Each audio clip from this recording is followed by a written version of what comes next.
呢個係一個多邊形，睇落嚟係咪好複雜？但係你淨係需要喺中間搞一橫，變成一個三角形同埋長方形，就會變簡單啦。首先，我哋先計咗三角形嘅面積。三角形嘅面積係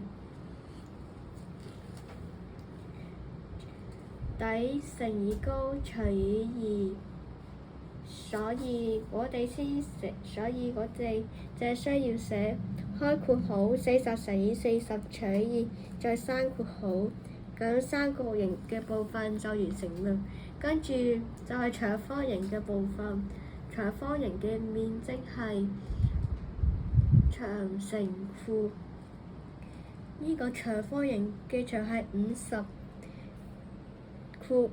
係20，所以淨係需要寫開括號54、23括號中間再加個加號，跟住再計埋答案出嚟，呢條題目就完成啦。